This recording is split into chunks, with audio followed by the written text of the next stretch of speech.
Welcome to the Valuation Metric, a podcast about the risks, rewards, roadblocks, and revelations, reshaping the way that we measure worth. I'm your host, Sara Gutterman, CEO of Green Builder Media, North America's leading media company focused on green building and sustainable living. In California, the housing conversation almost always arrives pre-sorted into opposites: affordability or open space, growth or conservation, more homes or less wildfire risk. We've been trained to treat these as trade-offs, as if protecting land is something that you subtract from value and density is something you pay for in everything else that you love. My guest today has spent more than 35 years proving that framing is, in the most literal sense, an accounting error. Curt Johansen is the development director at Triad Development and the force behind Lagoon Valley, the Bay Area's first conservation community. It permanently protects 1,300 acres of open space. It includes an organic farm, nearly 400 acres of parks, and a championship golf course. It was recognized by the U.S. Green Building Council with a Green Building Award for a nature-based community, and more than 130 homes have already sold. The last number matters because it answers the objection before it's even raised. This isn't a thought leadership experiment about what a better community could look like. It's a built, occupied, market-tested argument that open space wasn't the cost, it was the asset. Curt, welcome to the Valuation Metric. Thanks, Sarah. Happy to be here. Thanks. Let's start with the premise of your whole career because it cuts against the industry's default math. For decades, development has treated conservation as a deduction. Acreage you give up, returns you forego. But Lagoon Valley permanently protects 1,300 acres and has still sold more than 130 homes to date and counting. When you're sitting across from a pro forma, how do you make the case that protected open space isn't a line item against value, but a multiplier for it? That's a good question. So, my whole practice has been driven by my belief that we are a biophilic species. So our connectivity to nature is just so inherent in who we are. And for thousands of years, of course, we were an agrarian society, right? Where food was what land was for, and it also provided the connectivity to nature. Over the past couple of hundred years, industrial agriculture has changed all that as our population exploded, and industrial agriculture became the norm. Family farms are few and far between, of course. But what that has done, particularly with the last 75 years of sprawl, we've isolated people from their natural environments. It's a chore for people to get to places where they really want to be. And so because that's becoming more and more aware, people are becoming more and more aware of their own biophilic need for that connectivity. I've believed for many years that there's no reason why we can't create places that actually conjoin nature with the built environment. And, the approach is a little bit different than conventional development, where they try to cram every square foot they can with homes and buildings. Our approach is we take the most sensitive parts of a site that are biologically and culturally sensitive, and we designate those to be protected, and then we make the residential and commercial fit around it. So that's our approach. So tell us a little bit more about how you've done that at Lagoon Valley. Okay, well, so we entitled the property 20 years ago, and at the time it was very challenging for the city to understand what sustainable development looked like. And so there was a lot of education that went along with that. But the good news is there were enough people who were interested in it that I was able to take a specific plan of actually 2,400 acres and start with that commitment to 70% of that specific plan land as forever permanently protected. The city agreed, and we now have the ability to just gently nestle sort of little residential neighborhoods and embed them in that experience. And so for a lot of people that come out here for the first time, to step out their door and be able to go right onto trails and right into open spaces, definitely different than what they've experienced. But we are so, we feel so encouraged because the response has been so positive. I mean, it's like, how did you do this? And, it's a lot of hard work, patient capital to make the value proposition work. But underpinning it all is our belief that the most intense value that both home builders and homeowners derive is from permanently protected open space. You can build amenities. We build lots of amenities for residents, but the idea that they are embedded in nature has so much value to people that that's really the highest premium they'll pay. And they expect, hopefully, a lot of them will be lifelong residents, but the value proposition of the home is tied to that. And the response has been really positive. So we're really encouraged. Now, you entitled the property, as you said, 20 years ago. That's a really long-term vision, which is fantastic. But you didn't just have to believe all of this yourself. You had to convince 4 major home builders, a regulatory apparatus that, let's say, is not nimble, and a skeptical market. So 3 audiences that usually trust each other less than they trust you as a developer. So what was the hardest sell, and what was the argument that finally moved them? Yeah, it's a great question. So with the home builders, one of the advantages of being in the industry for a long time is that you have the ability to develop a track record. And so with home builders, I have been able to build their trust that we will deliver on the promise. So that's helpful. When I started out in the business decades ago, it wasn't like that. I didn't have the track record, so I would be promoting the same ideas, but there was a lot of skepticism. Having been able to successfully achieve with each project, moving the needle further towards sustainable development, the builders believe that we will execute on that. So that has helped me a lot with them. The regulatory side has been more challenging. So whether it's local or state or even federal, there's those public servants that do work so hard in their jobs and don't get the acknowledgement they deserve. They're trying to do the right thing. Introducing something really new takes a lot of education. It takes a lot of communication, and not just initially, but it's reinforcing it as you go. So a good example is we wanted to create a 71-acre wetland on the property, and we wanted to do it. We wanted to do it better than created wetlands typically work out, because they have a checkered track record. Some work out better than others.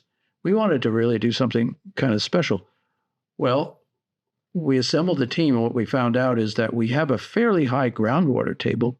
And if we actually create the wetlands so that we can allow the natural water to percolate up from the bottom, instead of depending on irrigation and, natural rainfall to try to help, that might actually create a more natural feeling wetland for wildlife. The state of California has already told us it's the poster child for how to do a created wetland. It was a little more expensive to do it that way, but the wildlife that's out there, people are coming every day, just standing there and marveling at it. It's fenced off, of course. We have to, the state has told us, take 5 years. Let's make sure it's established. And then maybe we can put a raised walkway through it. People like they do in Florida with the Everglades and that sort of thing. So everybody's anxious to get deeper in there so they can see what's going on. But that approach is we pay attention to those details, and it really pays off in the long run. And that's one of the most delightful areas for our home buyers. They just love the idea that they live next to a thriving wetland preserve. So there's many more of those types of examples, but I firmly believe that if your principles are aligned properly with protecting the environment, people get it. They understand that there's intrinsic value there. And while it might be hard to put a dollar value on it, it definitely, they feel it inside, and they've expressed it to us. Let's follow up on this concept of value. I just love what you just said. Conventional builders will look at conservation communities, land set aside, infrastructure, parks, open spaces, wetlands, and they see expensive, full stop. When does that math and the mindset flip? How do you flip that? How do you change that? Yeah, that's a little bit of a challenge because most developers are sort of what I call single bottom line driven. So the environment and even social responsibility aren't value adds for them. They consider those to be more of a kind of an organic process that will happen by somebody else over time. They want to get in and get out, get their profits as fast as they can. What we've explained to builders is that we will continue to create upside value for them as the community matures, not only through the things they're doing, but through the things we are doing. So we have a very robust approach to that. When people come to visit the property, we sort of capture them to go through our visitor center, which is a pretty elegant facility. Actually, we believe strongly in that introductory meeting to prospective buyers that come out. And what we do is it's both very high tech, but it's also very personable because we have greeters that are very knowledgeable about the project.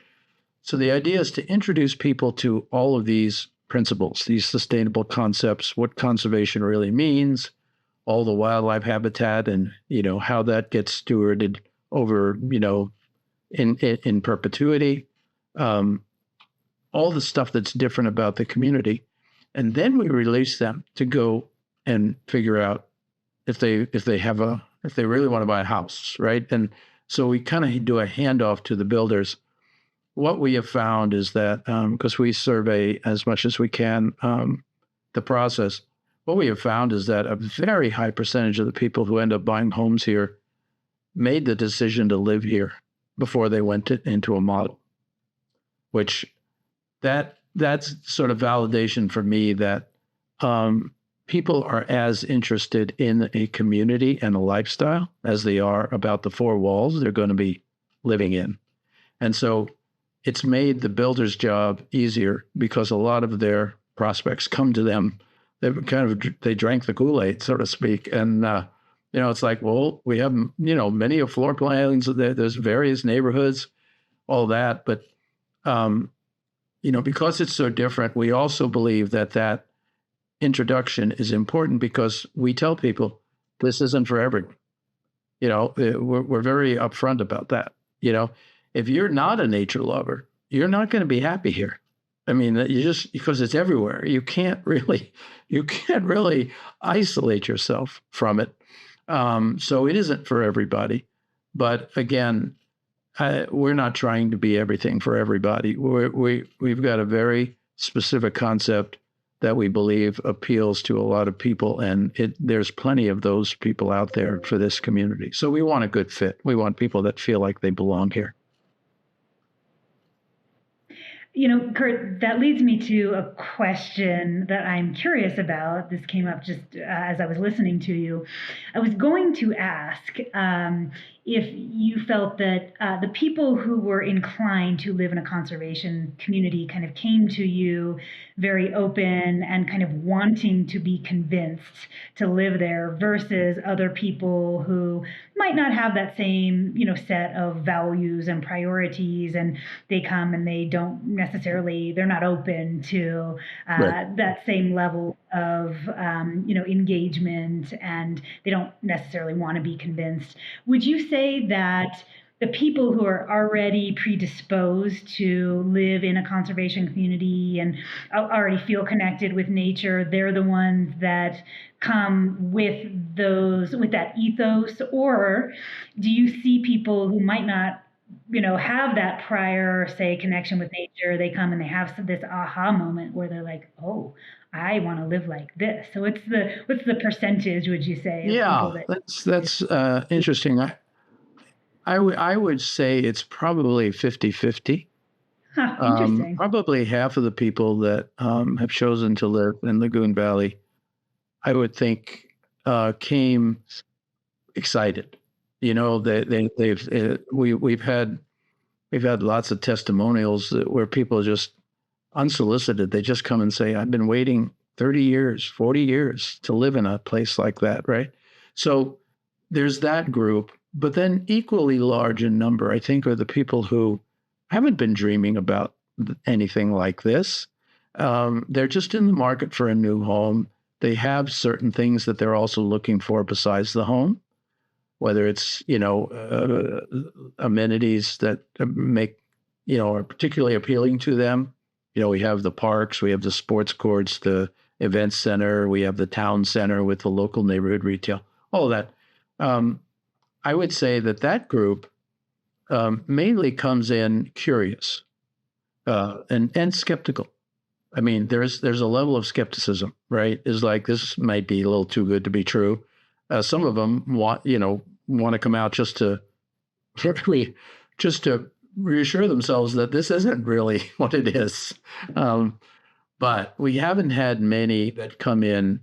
We have had some people that come in and go, I think this is a little too touchy-feely for me. It's like, we have pretty strict CC&Rs.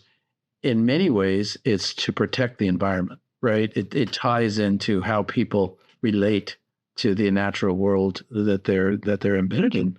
So for some people, that's a little bit, that's a little bit different than what they were looking for. But again, we've trained our folks to reassure those folks that this isn't a right or a wrong kind of thing. If it doesn't feel like a good fit, there's nothing wrong with that. And our builders support that, because sometimes some folks will come in and they will figure out how to bypass our visitor center, right? They'll just like, I don't need to talk to anybody. I'm just going right to a model home. And the builders, they're very accommodating, but at the same time, they actually say, before you leave, go stop in and hear about the community, because you need to feel good about what's going on here, that kind of thing. And so it is a mix. But again, I think we're not that big of a project. I mean, at the end of the day, we're just sort of a medium-sized planned community. And so we'll end up probably with around 3,000 people living here. And that's all in a city of over 100,000 people. So, it's not as large as a lot of planned communities grow to be. But again, that's driven by, the commitment to not developing on property that should have been protected. And we believe that's what we're doing. Mm-hmm. Now, let's switch gears for a minute and talk about wildfire risk mitigation, because we're having this conversation at a moment in time when wildfire risk is repricing entire California markets. Insurance is being pulled, lending is tightening, resale assumptions are just breaking. So, does conservation anchored design and community development change the underlying risk profile of a community with respect to wildfire? And is the market starting to pay for that level of resilience? Yeah.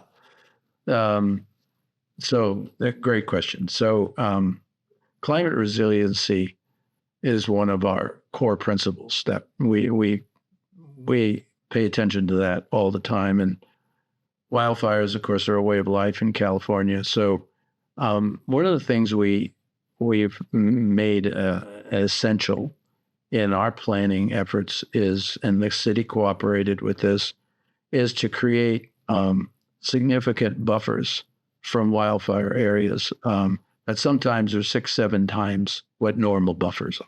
I mean, there's always regulation that says you got to set back and keep, growth down, vegetation down. Well, for us, it's a much bigger irrigated area that we like to buffer the community from.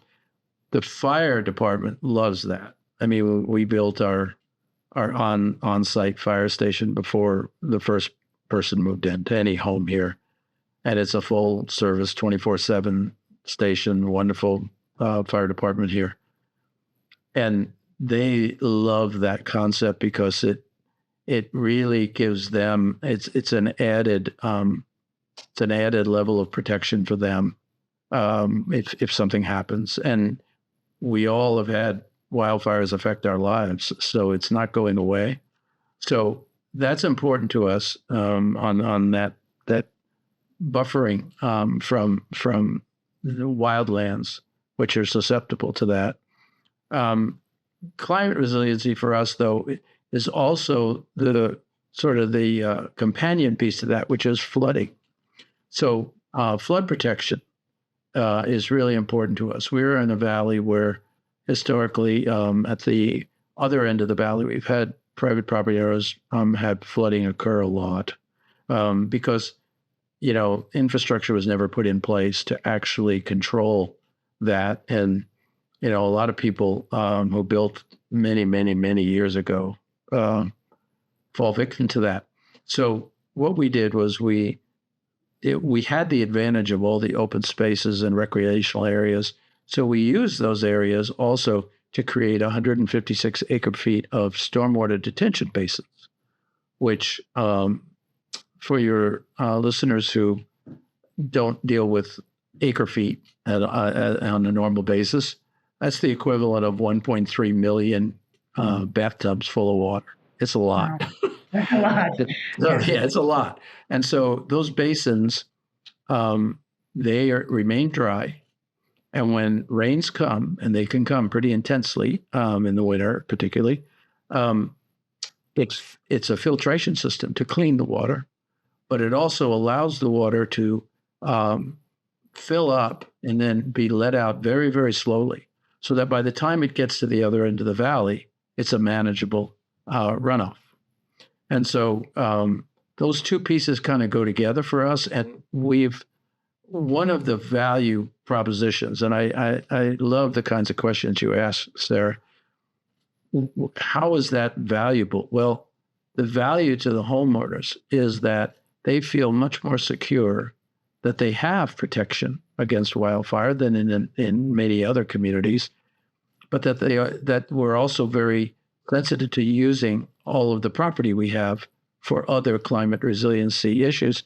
And I haven't heard whether or not they're getting lower premiums on their fire insurance. But I can tell you this, we have had no issues with anybody getting fire insurance here. It's been no problem at all. And I suspect that some of that is due to the way the community has been created. And I know some other areas are definitely struggling with getting any fire insurance. Forget the cost, right? They're just so. I think it is being noticed. I think people do pay attention to that. And again, the key to that is to the art of it, if you will. It's a balance of art and science. The art of it is, how do you use the land sensitively to address these resiliency issues, at the same time leaving some room for the built environment, and then also keeping in priority the natural environment. I mean, it's a bit of a balancing act, but when you've done a few of these, you kind of learn stuff as you go. And so I would love to think that I knew what I know now 40 years ago, but I didn't. So it's, you have to be around and have tried things. This stuff I've tried over the years that didn't work. You learn from what didn't work a lot. So that's been helpful to me. That actually leads me to my next question, which is what didn't work? And I know a lot of builders and developers are looking to people like you, developers like you, communities like Lagoon Valley as a model for kind of the next era of what housing and communities can look like. So, what are some tips that you would give to your peers that are maybe starting out now on conservation communities, so that they don't have to live the past 20 years of kind of Yeah. groping around blindly in the dark? Right. Well, that's yeah. I'll share what I think is valuable. One of the biggest challenges with this is a failure to estimate the front end costs of these types of projects. They are high. So, single bottom line development would say, as you mentioned in your introduction, it's a liability, right? So push it on to someone else and let them deal with it, right? And so the nonprofits, the hope is that the nonprofits will come in, they'll raise some money and they'll go buy a piece of land and then they'll protect it. And oftentimes it's not even open to the public because they don't have the funds to make it accessible to the public. And then, just the stewardship of those parcels makes it very challenging because it's so divorced from where people can benefit from it. So in our case, we have so many systems set up so that the residents are completely involved in that whole process. And so there is more front end work involved in that. And so my advice there is don't be shy about doing a couple of things, which is put a pro forma together that doesn't try to overlook those systems that you're going to need in place, right? Who's going to be your conservation manager, right? You're going to need one. You're going to need some funds for that. Who's going to actually, maintain those storm drainage basins, right? Who's going to do that? Is the city going to do that? Well, they don't really want to. They want someone else to do it. But I think the point is that the pro forma that you set up for a community like this needs to be set up in a way that you're attracting patient capital, whether it's debt or equity or both, that understand it's a long-term proposition. And that means that, just like anything else, it's not for everybody. There will be people who go, no, we don't do that. That's okay. There are people who do. There is capital out there that tries to find a balance between they want returns on their capital. There's no question. The returns on investment is essential to the industry. But they also want that to be gently balanced with doing something that's responsible, something that makes them feel good at the end of the process, as opposed to, hey, I made a 20% return on that project, couldn't wait to get out of it, and I don't care what's going on with it now. Who cares? This is the type of community where not only do you have to care how it's going to live after the developer's gone, but you have to also be willing to stay with it to complete it in such a fashion that, all of those, what I call systems, are in place. They're operating well. You've done the best you can do.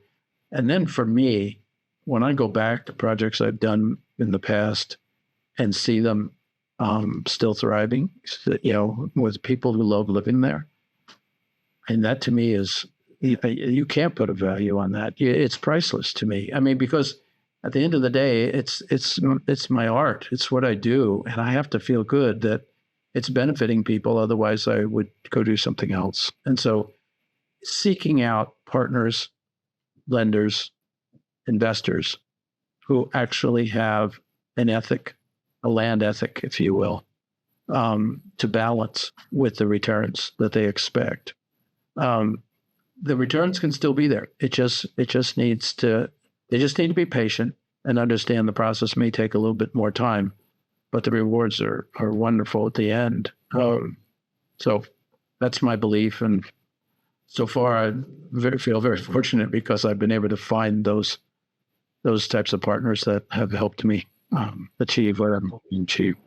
Do you feel that there are more aligned partners now in terms of those patient lenders and investors, or do you feel like, given kind of political headwinds around sustainability in general, that those partners, lenders, and investors are more focused on reducing risk in other ways?